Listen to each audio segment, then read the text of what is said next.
બોટાદ નગરપાલિકાના 5 થી 8 દિવસે એકવાર પાણી આપવામાં આવતું હોય છે અને તે પણ પીવા લાયક નહીં મળતા શહેરીજનોમાં રોજ જોવા મળ્યો હતો। એક જાગૃત નાગરિક દ્વારા વિડીયો વાયરલ કરી સમગ્ર હકીકતને સોશિયલ મીડિયામાં પ્રસારિત કરી હતી।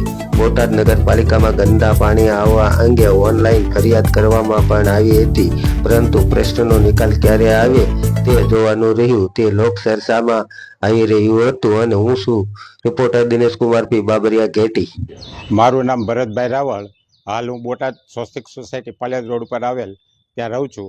અને ભરતભાઈ, આપના વિસ્તારમાં નગરપાલિકા દ્વારા પાણી સપ્લાય કરવામાં આવ્યું છે, કઈ રીતનું પાણી, કેવું છે? આજે સવારે 8 વાગે બોટાદ નગરપાલિકા દ્વારા જે પાણી સપ્લાય કરવામાં આવ્યું છે તે એકદમ ગંદુ અને પીવાલાયક પાણી આપવામાં નથી આવ્યું। જો તે પીવામાં આવે તો આરોગ્યને મોટું નુકસાન થાય એવું છે અને જાનહાની તેમજ માંદગી પણ મોટા પ્રમાણમાં ઉપસ્થિત થાય એવી પરિસ્થિતિ છે। ખાસ કરીને જે પાણી છે આ બધા વિસ્તારોમાં આવું પાણી હાલ બોટાદ શહેરમાં અનેક વિસ્તારોમાં આવું ગંદુ પાણી આવી રહ્યું છે। એટલે આ જે ગંદુ પાણી આવે છે એના કારણે જે અત્યારે તમે રજૂઆત કે એવું કંઈ કર્યું છે?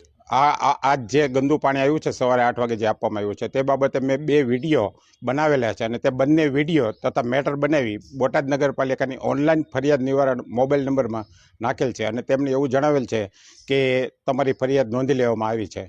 તેમજ નગરપાલિકા દ્વારા જે પાણી સપ્લાય થાય છે કેટલા દિવસે આવે છે? નગરપાલિકા દ્વારા હાલ જે બોટાદમાં પાણી સપ્લાય થાય છે 6-7 દિવસે, મોડામાં મોડું વધીને 8 દિવસે પાણી આવી રહ્યું છે। અત્યારે જે તમારી સોસાયટીમાં આજે આ પાણી ખરાબ આવ્યું છે તો હવે 8 દિવસે મળે તો તમે શું કરશો અઠવાડિયે? જો 8 દિવસે ફરીવાર મળે તો હાલ અમે પૂરતા પ્રમાણમાં પાણી ભરી શક્યા નથી, કારણ કે ગંદુ પાણી હોવાના કારણે ભરેલ નથી પાણી। તો હવે તાત્કાલિક શું તમારી માંગ છે? તાત્કાલિક માંગણી એવી છે કે યોગ્ય તત્કાલ કાર્યવાહી કરવામાં આવે। તેમજ આ બાબતે મેં માનનીય વડાપ્રધાન, ભારતના વડાપ્રધાન નરેન્દ્રભાઈ મોદીએ નળ દ્વારા જે શુદ્ધ પૂરું પાણી પાડવાની જે યોજના બનાવેલી છે અને પૂરું પાણી યોગ્ય અને પૂરું પાણી શુદ્ધ પાણી પૂરું પાડવા માટે જે યોજનાઓ છે તે બાબતે નગરપાલિકાએ કોઈ યોગ્ય ધ્યાન આપતી નથી, જેથી માનનીય વડાપ્રધાન શ્રીની યોજનાના ચિત્રા ઉડાડવામાં આવી રહ્યા છે બોટાદ નગરપાલિકા દ્વારા।